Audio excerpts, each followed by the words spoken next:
mas ainda não se recuperaram dos cortes orçamentários realizados em 2021 pelo governo federal. Os dados da Andifes mostram que a dotação orçamentária das instituições até cresceu do ano passado para este ano, mas o orçamento continua inferior ao de 2020. A UFMG foi a que mais perdeu verbas públicas, quase 32% na comparação com 2020. Neste ano, a federal, a UFMG, no caso, conta com 186 milhões de reais para o orçamento, mas esse cenário de dificuldades também enfrentado por todas as instituições federais e IFs, também institutos federais aqui do nosso estado.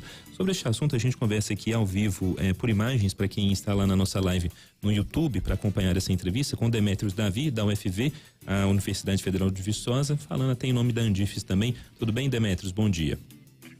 Bom dia, Lucas. Bom dia, Luciana, Murilo e a todos os ouvintes da Band News FM.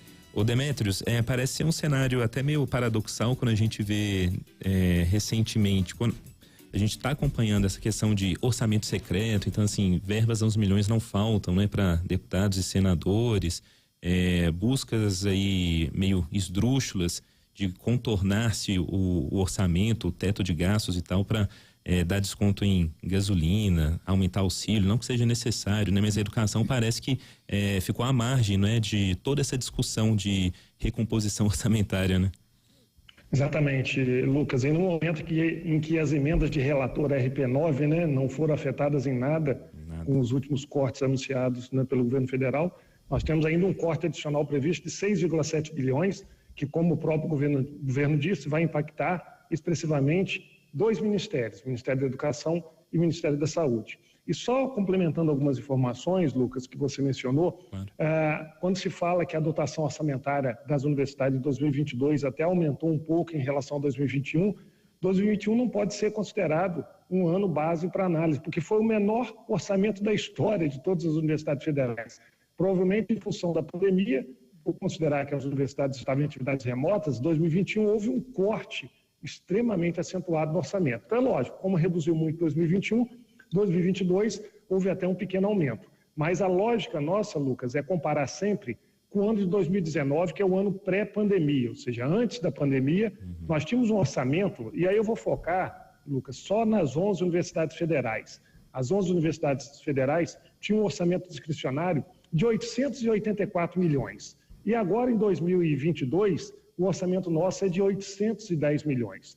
Ou seja, nominalmente teve uma redução de 74 milhões de 2019 até 2022. Mas a situação é muito mais grave, porque se nós pegarmos esse orçamento de 2019 e simplesmente corrigirmos pelo IGPM, que deu acima de 58% no período, nós deveríamos receber 1 bilhão e 400 milhões e recebemos apenas 810 milhões. Ou seja, nós temos um corte nas 11 universidades federais ao redor de 600 milhões de reais entre 2019 e agora o ano 2022, e isso certamente vai causar um impacto muito expressivo em todas as atividades de ensino, pesquisa, extensão e inovação tecnológica nas nossas universidades.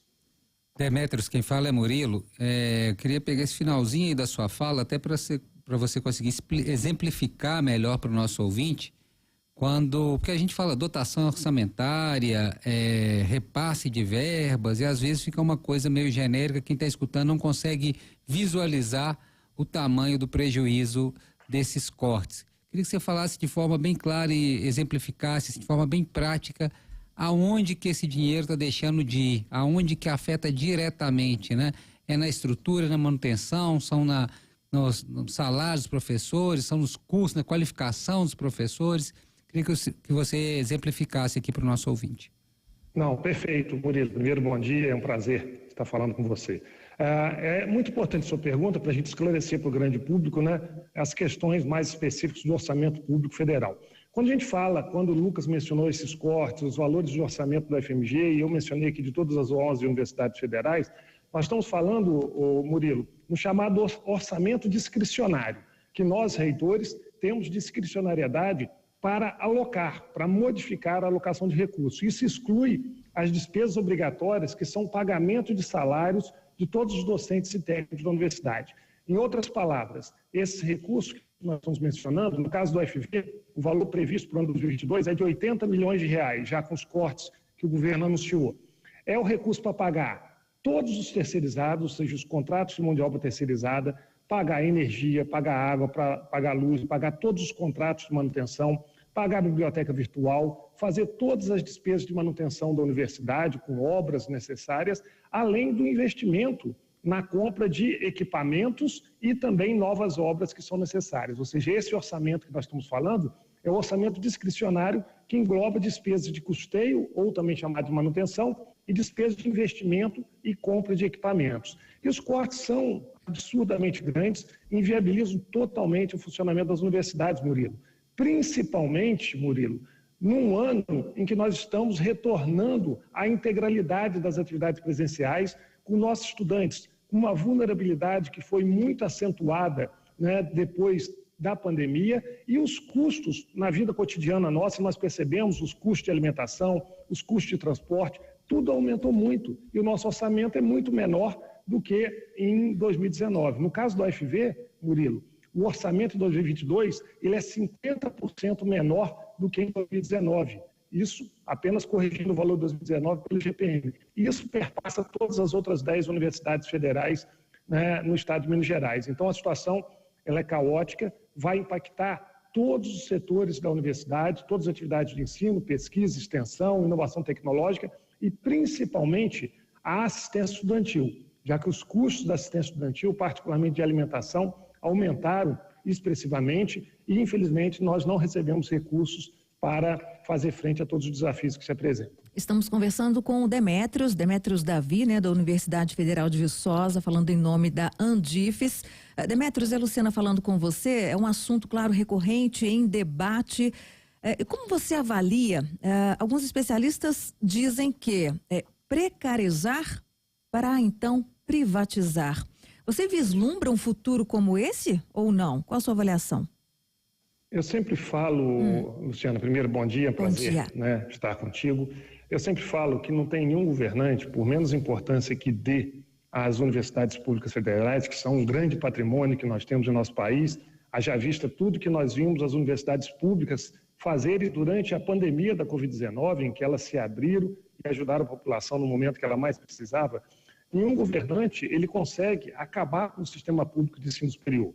Mas na medida em que você reduz o aporte de recursos, você tende sim a precarizar. Ou seja, o grande diferencial que nós temos hoje nas universidades públicas federais é a qualidade do ensino, da pesquisa e da extensão. Só para você ter uma ideia, 95% da ciência nacional ela é implementada nas universidades públicas e particularmente nas universidades federais. Então é um grande patrimônio que nós temos. E na medida que nós perdemos qualidade, é lógico que nós perdemos relevância. E isso, né, no médio e longo prazo, pode acabar culminando, né, com o término das instituições, como aconteceu. Vocês são mais jovens, mas eu, por exemplo, que já tenho uma idade um pouco mais avançada, tive todo o ensino fundamental e médio na rede pública de ensino municipal e estadual. Na minha época, os melhores colégios, né, do ensino fundamental e médio eram públicos. Infelizmente, meus filhos hoje já não tiveram mais condições de estudar em colégios públicos, porque houve precarização, houve diminuição dos incentivos e, consequentemente, né, perda de qualidade e perda de relevância. Então, essa é uma questão que deveria ser encarada de forma bem estratégica. Não tem nenhum país do mundo que avançou sem um sistema público de ensino superior, né, capacitado, qualificado, interferindo nos grandes temas nacionais, como as nossas universidades federais fazem. Mas, infelizmente, é um problema sério e, diga-se de passagem, não é, Luciana, somente do Ministério da Educação, que grande parte também dos nossos recursos provém do Ministério de Ciência, Tecnologia e Inovações, que também tem recebido cortes absurdamente grandes, ou seja, as principais agências de fomento à ciência, tecnologia e inovação no país, que são CAPES, CNPq e FINEP, têm tido um orçamento cada vez menor. Em Minas, aí nós devemos aqui reconhecer a FAPEMIG, que é o principal aportador de recursos para a ciência e tecnologia em Minas Gerais. Felizmente, ao longo dos últimos anos, tem recuperado a sua capacidade de investimento e tem conseguido aportar recursos para as universidades públicas e instituições de pesquisa do nosso estado. Mas não é suficiente para fazer frente aos desafios que nós temos. São 10h19 e a gente conversou aqui na Band News com o Demétrios Davi, da Universidade Federal de Viçosa. Demétrios, obrigado pela disponibilidade, um bom trabalho aí para vocês. Muito obrigado, Lucas, obrigado pela oportunidade, estamos à disposição para novos contatos. Obrigado e bom dia. Muito